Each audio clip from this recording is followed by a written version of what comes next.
बताते हैं वो सबसे कॉम्प्लिकेटेड रोग है, वो है कैंसर। बहुत सारे प्रश्नोत्तरी हम करेंगे तो किसी के प्रश्न रहेंगे तो उसके ऊपर हम समाधान देंगे। अब कैंसर की बात करते हैं। अब हमने जब चिकित्सा हम यहाँ पर करते हैं या गुरुवर्य के साथ रहकर जो हमने चिकित्सा का कार्य किया अध्यात्म के साथ, उसमें बहुत सारे रोगी उसके साथ लेकर आते हैं, जब उसके सगे को, उसके फैमिलियर्स को या फिर उसके संबंधियों को। तो उस कोई रोग में ये नहीं बताते हैं कि आपको ये रोग पेशेंट को नहीं बताना है, आप हमको बताइए क्या है इसको। लेकिन एक कैंसर ऐसा रोग है जिसमें वो लोग लेकर आते हैं और हम कहते हैं कि पेशेंट मतलब इसको कैंसर है, तो वो बताते हैं कि आप हमको एकांत में बताओ, अभी मत बताओ। तो प्रायः करके जो डॉक्टर के पास जाते हैं वो एक रोग ऐसा है जो हम डरते हैं पेशेंट को बताने के लिए, कि पेशेंट को बता दिया तो उसको आघात लग जाएगा, उसको लग जाएगा कि अब तो मैं मरने वाला हूं क्योंकि मुझे कैंसर हो गया है। तो ये पूरे के पूरे उसके सगे, उसके जो आसपास के लोग हैं वो, उसके फैमिली के जो लोग हैं वो सारे लोग क्या प्रयत्न करते हैं कि पेशेंट को पता ना चले उसको कौन सा रोग है। बस कुछ नहीं है, साधारण है ऐसा कहते थे, लेकिन उसको कैंसर होता है तो बताने से डरते हैं। तो वो एक हमने देखा है कि कैंसर का जो भय है, डर है, वो बहुत ही गहरे में है। मतलब कैंसर नाम सुनते ही बहुत लोग डर जाते हैं कि इसकी कोई इलाज ही नहीं है, इसकी कोई दवाई नहीं है, या तो दवाई है तो वो तो रोग से भी ज्यादा पीड़ा देने वाली है, मतलब रोग से भी ज्यादा उसका दर्द है। रोग तो कम दर्द देता है, उसकी दवाई ज्यादा दर्द देती है। अब कैंसर के बारे में बहुत कुछ सोचने जैसा है, क्योंकि वो जैसे वायरस से होने वाला रोग नहीं है, संक्रामक नहीं है, जैसे कोरोना फैल गया इस तरह से एक से दूसरे में फैलता नहीं है, वो वायरल नहीं है, वायरस से नहीं होता है। तो वो कोषों से ही होता है कि जो अनवांटेड ग्रोथ हो जाती है, या एक कोष ही जो सामान्य कोष होता है वही कैंसर के कोष में परिवर्तित हो जाता है। और जब सामान्य कोष होता है तो उसे एक, दो, दो से तीन, तीन से चार ऐसा करके वो प्लस होता जाता है। लेकिन जब कैंसर के कोष में वो परिवर्तित हो जाता है तो वही 2 से 4, 4 से 16, 16 से फिर 64, 64 से फिर 128, इस तरह से वो मल्टीप्लाई होता जाता है, 2 के गुणों में 4 के, तो कोष बढ़ते रहते हैं। उसके बहुत सारे कारण बताए हैं, लेकिन कैंसर वो मॉडर्न मेडिकल साइंस को अभी तक पता नहीं चला है वो किस तरह से होता है। एक बहुत ही प्रसिद्ध डॉक्टर है, मैं किस आधार पर बता रहा हूँ वो मैं बताता हूँ, मेरे पूरे जो बताता हूँ प्रयत्न करता हूँ पूरे शास्त्रों के रेफरेंस रखूं, वो मॉडर्न साइंस के भी रेफरेंस रखूं, और पूरी की पूरी दवाई जो हो सकती है घर पर होम्योपैथी से, एलोपैथी से, आयुर्वेद से या नेचुरोपैथी से, वो मैं प्रामाणिक रूप से वो बताने का प्रयत्न करता हूँ। अब कैंसर के बारे में एक पुस्तक लिखी है जिसका अनुवाद मेरे सामने है, ये पुस्तक है कैंसर कैटलिक भ्रमणा, वो गुजराती का वर्जन मेरे पास है, लेकिन उसको इंग्लिश में आप देख सकते हैं, कैंसर मिथ्स एंड रियलिटीज, आप नाम लिख सकते हैं ये पुस्तक का, कैंसर मिथ्स एंड रियलिटीज। ये नाम है डॉक्टर मनु कोठारी और डॉक्टर लोपा मेहता, केईएम हॉस्पिटल बंबई में ये 2 डॉक्टर थे। आप इंग्लिश में उसकी पुस्तक मंगवा सकते हैं, ऑनलाइन उपलब्ध है, कैंसर मिथ्स एंड रियलिटीज।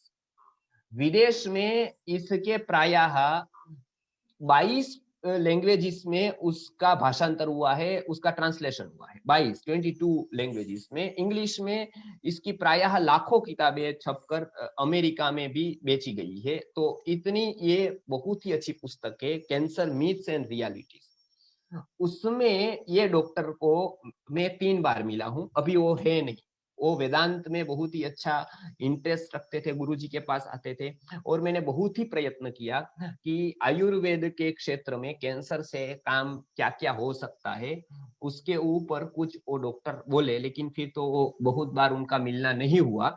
लेकिन प्रयत्न हमने बहुत किया उसका कि वो कुछ आयुर्वेदिक मेडिसिन भी ऐड करे। इसमें उन्होंने बताया है कि अंतिम जो कैंसर का रिसर्च है, ये पुस्तक में बताते हैं, आप इंग्लिश में पढ़ सकते हैं, कि अंतिम जो कैंसर का रिसर्च है वो सुश्रुत ने किया है। सुश्रुत के आगे किसी ने भी कैंसर के बारे में फिर आगे जाकर, ये 3000 साल होने आए, अभी 3000 साल के बाद भी कैंसर शब्द के आगे और कोई रिसर्च नहीं हो पाया है। जो हुआ है वो मिथ से, रियलिटी नहीं है। ये पुस्तक में बताते हैं। उन्होंने बताया कि केमोथेरेपी आई, रेडिएशन आया, उसके बाद अनेक प्रकार की ड्रग्स आई और इसमें दावा हुआ कि ये एंटी कैंसरस है, ये एंटी कैंसर है, ये कैंसर को दूर करती है। थोड़े दिनों चला, फिर फेल हो गया। फिर उन्हीं लोगों ने बताया कि नहीं, इसमें कैंसर में ये काम नहीं करती, या तो और उसकी साइड इफेक्ट इतनी ज्यादा है कि रोगी को कैंसर से उससे ज्यादा दर्द वो दवाई से होता है, जैसे केमोथेरेपी है, जैसे रेडिएशन है। तो वो रोगी के शरीर को सोच लेती है, चूस लेती है। तो जितना रोग से उसको परेशानी नहीं होती है, उतनी परेशानी उसको ट्रीटमेंट से होती है। और उसका बहुत ही कम चांस है कि रोगी बच पाए वो ट्रीटमेंट से, क्योंकि उतनी हमारी रोग प्रतिरोधक क्षमता, इम्यूनिटी कम हो जाती है कि रोगी की शक्ति का क्षय हो जाता है, वो शक्ति बिना का रोगी हो जाता है। तो कैंसर में उसका नाम संस्कृत में, अब सुश्रुत ने क्या बताया है, ये मैंने बताया कि ये पुस्तक के लेखक है, उन्होंने सुश्रुत का अंतिम संशोधन बताया कि अंतिम संशोधन सुश्रुत ने किया है। जो लिखा है वो फाइनली सुश्रुत संहिता में सुश्रुत ने अर्बुद के बारे में लिखा है। अब सुश्रुत ने, महर्षि सुश्रुत ने अर्बुद ऐसा नाम दिया है इसका। अर्बुद अर्थात होता है आबू रोड। जब पर्वत आप जाएंगे तो आबू का ऐसा एक, उसकी पर्वत की एक खूबी है।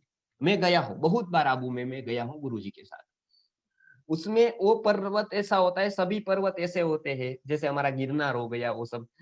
अर्बुद में कैसा होता है, आबू में कैसा होता है कि वो ऐसे ऐसे ऐसे ऐसे बहुत सारे टर्न आते हैं, और ऐसे ऐसे बहुत सारे ऊपर जाना, फिर नीचे, फिर ऐसे, फिर तिरछा जाना, फिर नीचे। तो इस प्रकार की गांठें बनती है इस रोग में। इसके लिए कैंसर को संस्कृत में, आयुर्वेद की परिभाषा में अर्बुद कहा जाता है। अर्बुद नाम आया है वो पर्वत के ऊपर से। ये मैं डिटेल बता रहा हूँ, गुरुजी ने प्रवचनों में ये बातें कही है। उसकी मूल तक हम गए हैं, कैंसर कैसे होता है उसके ऊपर। तो इसको बहुत सारे कारण इसके भी बताए गए हैं। जब मॉडर्न मेडिसिन में, जब एलोपैथी के पास कोई कारण नहीं है ठोस कि इससे ही होता है, जैसे थोड़े कारण है, वो है धूम्रपान से होता है, सिगारेट से होता है, या फिर ऐसे कोई द्रव्यों से होता है। वो एक थोड़े ऐसे कारण वो बताते हैं अलग अलग कैंसर के लिए। एक कैंसर के लिए कॉमन कारण सब स्वीकार कर लेते हैं कि जैसे ब्रेस्ट कैंसर, उसकी मैं आज थोड़ी बात करूंगा महिलाओं के लिए। अलग अलग भागों में कैंसर हो सकता है, जैसे लीवर में होगा, जैसे इंटेस्टाइन में होगा, जैसे अलग अलग जगह पर गले में होगा, मुंह में होगा, जीभ में हो सकता है, और महिलाओं को ब्रेस्ट में हो सकता है, मल मार्ग में हो सकता है। तो अनेक प्रकार के ऐसे कैंसर बताए, उसकी कभी हम बात करेंगे। आज तो थोड़ा मुझे जल्दी है, तो मतलब समय थोड़ा कम है, तो आज हम बाद में बात करते जाएंगे कि किस प्रकार के। तो आयुर्वेद में अब किसी को कैंसर हो गया तो वो क्या करे, तो आयुर्वेद में उसकी एक लाइन ऑफ ट्रीटमेंट, एक चिकित्सा बताई गई है। सबसे पहले कारणों को दूर करके वो चिकित्सा पर आए। सुश्रुत ने वो सब कुछ बताया है, उसके बारे में मैं बात करूंगा अभी, सुश्रुत मुनि ने क्या क्या बताया है। तो सबसे पहला तो ये है कि ऐसी गांठें होती है, वो दुखती है, दबाने से दुखती है, उसमें से कुछ पानी जैसा निकलता है, नहीं भी निकल सकता है। कहीं पर गांठें यदि हो जाए तो नॉर्मल भी हो सकती है, कैंसर की भी हो सकती है, दोनों चांस है उसमें।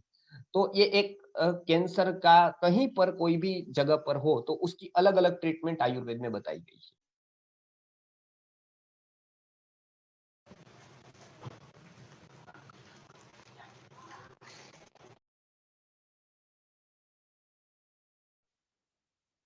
महिलाओं को सबसे ज्यादा ब्रेस्ट कैंसर हो रहा है।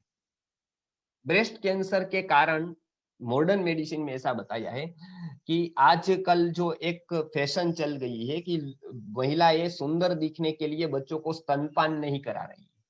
आपको पता है वो कि वो फीडिंग नहीं करा रही है अपने बच्चों को, क्योंकि उससे उसका स्तन है वो ढीले हो जाएंगे, तो अट्रैक्टिव नहीं दिखेंगे, या फिर वो बिगड़ जाएंगे इस तरह से।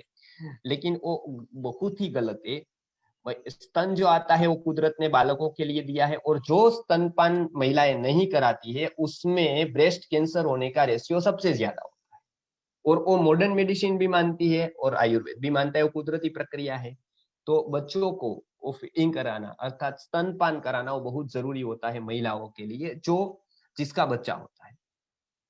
तो ये एक कारण तो बहुत जगह पर है। दूसरा एक कारण जो गुरुवर्य ने बताया, इतने सारे ब्रेस्ट कैंसर के हम पेशेंट्स देखा हमने, इतने सारे हैं कि आप कल्पना नहीं कर सकते। और उसमें सबसे ज्यादा पीड़ा होती है क्योंकि उसकी सर्जरी करनी पड़ती है, उसको स्तन ही निकाल देना पड़ता है, और उसके बाद बहुत ही तकलीफें होती है। उसकी सर्जरी करते हैं, फिर केमो देते हैं, केमो के बाद रेडिएशन देते हैं। वो मैंने नजदीक से वो चिकित्सा पूरी देखी है, तो उसका मैं दर्द समझ सकता हूँ। वो होता किस लिए है, वो हमने एक काम किया क्योंकि मेरे आजू बाजू के लोगों को हुआ था, मेरी बुआ को भी इस प्रकार का कैंसर हुआ। उसको मैंने नजदीकी से छोटी बातों में मैंने ट्रीटमेंट देखी। जो एलोपैथी में उनको जाना था, तो वो एलोपैथी उसके घर वाले बहुत मानते थे, तो वो गए।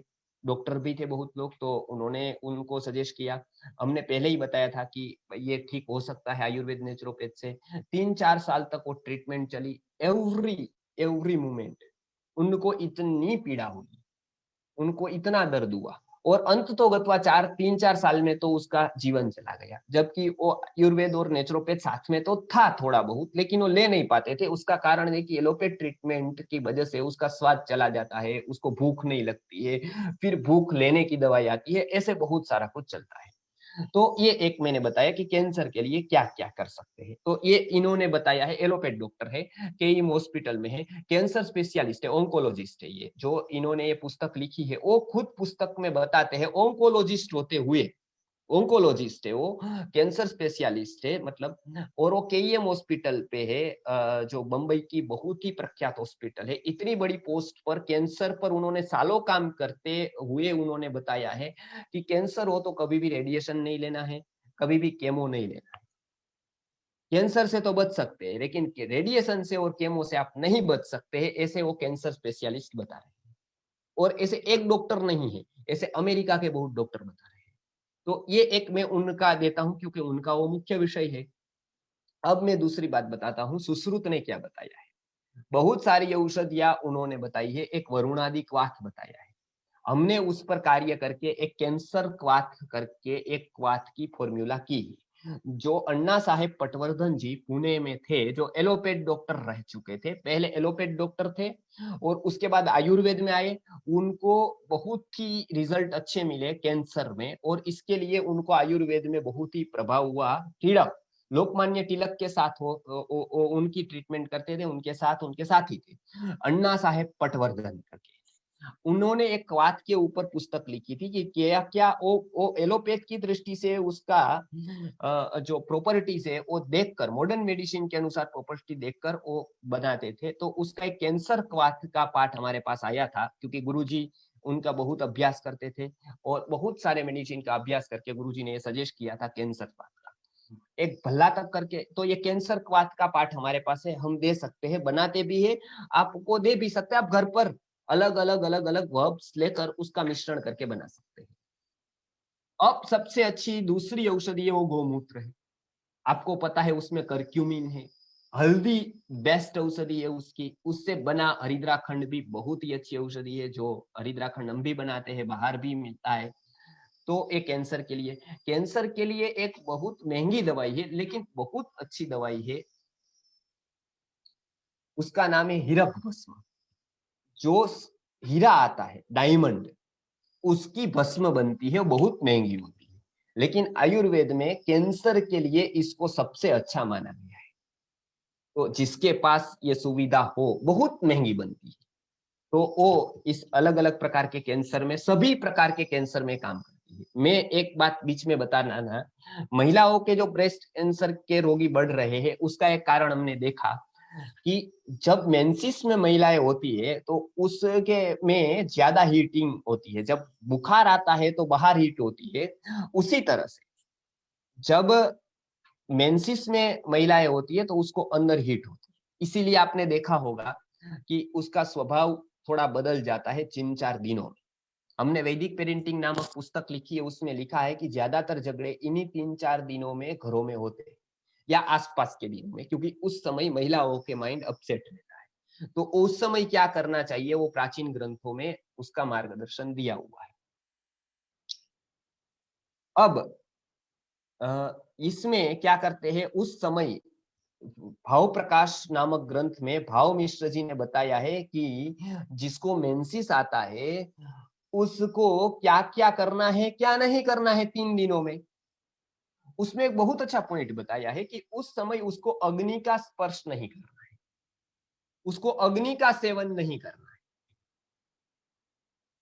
क्या होगा अग्नि का सेवन करने से, तो ऑलरेडी हीट है अंदर, और वो बाहर से भी अग्नि का सेवन करेगी तो क्या होगा, वो खून बहुत ही गर्म हो जाएगा और वो सेल से वो कैंसर बन सकता है, उसके सेल डैमेज हो जाएंगे। तो ये कारण, अभी मेंसिस में महिलाएं होती है तो उस समय ये पूरा चला गया तो वो गैस पर रसोई करती है, तो पूरा गैस का जो हीट है वो अपने स्तन पर आता है, क्योंकि वो खड़े खड़े रसोई बनानी होती है, गैस की अग्नि नजदीक होती है, अंदर शरीर में हीटिंग होती ही, हीट होती ही है, तो भी बाहर से हीट जाती है, तो ये खून पूरा गर्म हो जाता है और उसके कारण ब्रेस्ट कैंसर होता है। और हमने एक दो नहीं, करीब करीब 400 लोगों को ऐसा देखा है, गुरुवर्य ने पूरे के पूरे जीवन में ऑब्जर्व किया है और उसके बाद ये सत्य बताया है ग्रंथों को आधार रखते हुए। तो मेंसिस के दौरान खास महिलाएं ध्यान रखें, खास करके अग्नि का सेवन न करें, क्योंकि अंदर हीट है। वो हम बहुत सालों से बताते आए हैं, किसी ने नहीं बताया, गुरुवर्य ने सबसे पहली बार ये बताया। और आप यदि ऑब्जर्वेशन करेंगे, यद्यपि वो WHO कब बताएगा नहीं बताएगा, वो पूरे के पूरे फ्रॉड है सब, क्योंकि जिसकी दृष्टि स्वार्थ की है, जिसकी दृष्टि हित की नहीं है, मनुष्य का हित नहीं चाहते, तो वो चिकित्सक को हम नहीं गिनते हैं। तो गुरु जी ने जो बताया कि भाई उसका ऑब्जर्वेशन है, उनका एक प्रकार का ज्ञान है जो सुश्रुत को हुआ था। सुश्रुत को कैसे पता चल गया, जो लास्ट संशोधन 3000 साल पहले किया, लैब बिना, किसी भी प्रकार के साधन के बिना, और उनका आज फाइनल गिना जाता है आज के साइंस में। ऐसा मैं नहीं बता रहा हूँ, ऐसा ये ऑन्कोलॉजिस्ट डॉक्टर बता रहा है, वो आयुर्वेदाचार्य नहीं है, लेकिन वो बता रहा है कि सुश्रुत का फाइनल है। तो ये कैंसर को सबसे पहले सुश्रुत ने जाना, उसकी चिकित्सा सबसे परफेक्ट वो सुश्रुत ने बताई। तो एक हल्दी का सेवन बताया है, एक हीरक भस्म का सेवन बताया है, एक कैंसर का जो क्वाथ, जो हम उसको लिखकर आपको भेज देंगे, उसमें प्रायः 50 प्रकार की जड़ी बूटी वनस्पतियां है, वो हम यहाँ पर भी बनाते हैं, चिकित्सा में उपयोग करते हैं और बाहर भी भेजते हैं। और सबसे अच्छा एक प्रायः अभी की जो 20th सेंचुरी में जो भी प्रसिद्ध हुआ, उसका नाम है व्हीट ग्रास, जिसको ग्रीन ब्लड कहते हैं। डॉक्टर एन विगमोर करके एक लेडी, उसने प्रायः 60 प्रकार के अलग अलग ग्रासों का क्लासिफिकेशन किया और उसने अलग अलग प्रकार के उसकी जो प्रॉपर्टीज होती है उसका अध्ययन शुरू किया। उसमें से जो भारत में होने वाला जो विटग्रास है, जो बहुत जगह पर अब होता है, लेकिन यहाँ पर वो सबसे अच्छा होता है वर्ल्ड में। विटग्रास सबसे अच्छा कहीं होता है, उसके अनुकूल वातावरण होता है, तो वो भारत में होता है। तो यहाँ की औषधि उसको ध्यान में आई कि व्हीट ग्रास में बहुत ही अच्छी एनर्जी है और बहुत अच्छी ताकत है, उसमें क्लोरोफिल बहुत ही बड़ी मात्रा में है, जो रोग प्रतिरोधक क्षमता को, इम्यूनिटी को बढ़ाता है और खास करके नए सेल का उत्पादन करता है, जो कैंसर के पेशेंट को बहुत जरूरी होता है।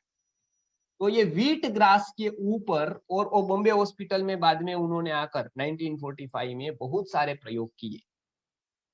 ये उसके बाद एक पूरी मूवमेंट चल गई।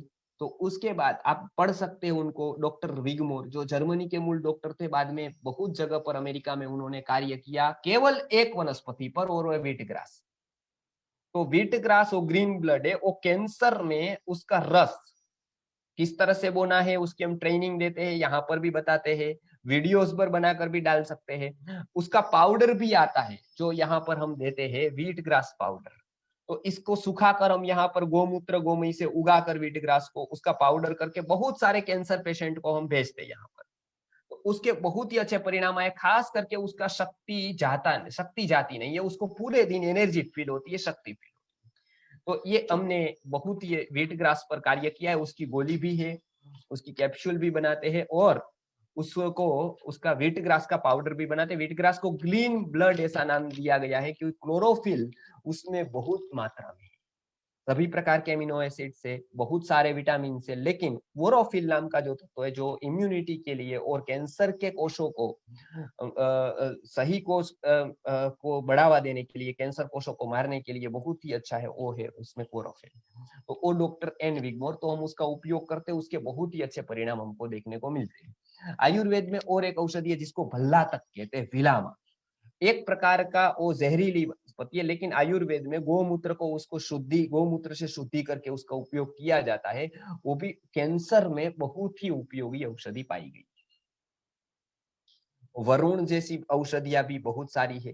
तो अलग अलग प्रकार के कैंसर कैसे है उसके अनुसार हम दवाई उसकी करते हैं, देते हैं और उससे फायदा, बहुत ही अच्छा फायदा होता है। उसका एक प्रकार का हम आहार विहार देते हैं कि किस प्रकार का। अच्छा, बायोप्सी का बहुत प्रश्न आता है, तो ये डॉक्टर ने बताया है, जो मैं बार बार जिस डॉक्टर का उल्लेख कर रहा हूँ, कैंसर मीथ्स एंड रियलिटीज, उन्होंने बताया है कि भूल कर भी मेमोग्राफी या तो बायोप्सी नहीं करानी है। वो बताते हैं बायोप्सी कराने से बहुत सारे सारे प्रकार के कैंसर, करीब करीब 5 या 6 प्रकार के कैंसर ऐसे होते हैं जो स्प्रेड हो जाते हैं। वो नहीं तो एक जगह पर होते हैं सेंट्रलाइज, लेकिन जैसे उसको आपने बायोप्सी के लिए उसकी निकाली, माउस का एक निकाला, उसका सैंपल लिया, तो स्प्रेड होना शुरू हो जाता है और स्प्रेड हो जाते हैं। तो उन्होंने बताया कैंसर के साथ लंबा जी सकते हैं, लेकिन बायोप्सी कराने के बाद, मेमोग्राफी कराने के बाद फिर उसको स्प्रेड होने से रोकना मुश्किल हो जाता है। और मॉडर्न साइंस को मानते हुए भी, उसके अलग अलग डायग्नोसिस को मानते हुए भी, ये डॉक्टर कैंसर के बारे में तो ये पक्का बताते हैं कि उसकी बायोप्सी नहीं कराए, बहुत ही अच्छा है।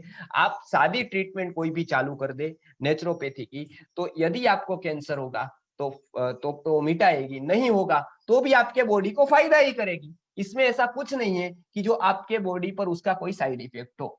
तो हमको जब भी लगता है कि इसको कोई थोड़ी भी शक्यता है 10%, तो उसकी ट्रीटमेंट चालू कर देना है। उसमें कोई साइड इफेक्ट नहीं है, व्हीट ग्रास का कोई साइड इफेक्ट नहीं है, द्राक्ष का नहीं है, फिर और जो हम मेडिसिन देते हैं उसमें कोई साइड इफेक्ट नहीं। तो और उसके साथ भी कुछ दवाइयां हम जो देते हैं उसमें बहुत सारे जो होम्योपैथिक दवाइयां भी बहुत ही अच्छा काम करती है उसमें, कैंसर में। तो कार्सिनोनियम है एक, वो बहुत ही अच्छी दवाई है। और बहुत अच्छी एक टर्मरिक से बनी, मतलब हल्दी से बनी हुई होम्योपैथी में दवाई है, वो भी बहुत ही अच्छा कार्य करती है। तो ऐसी होम्योपैथ, आयुर्वेद, पंचगव्य, पंचगव्य से भी विभिन्न औषधियां बनती है, वो बहुत ही अच्छा कार्य करती है इसके ऊपर, कैंसर के ऊपर। लेकिन वो रोगी की अवस्था जानकर कौन सी दवाई देनी है वो एक निर्णय करना होता है। घर पे होने वाली जो दवाई हम कर सकते हैं उसके ऊपर भी कार्य है, तो वो भी आप वहां पर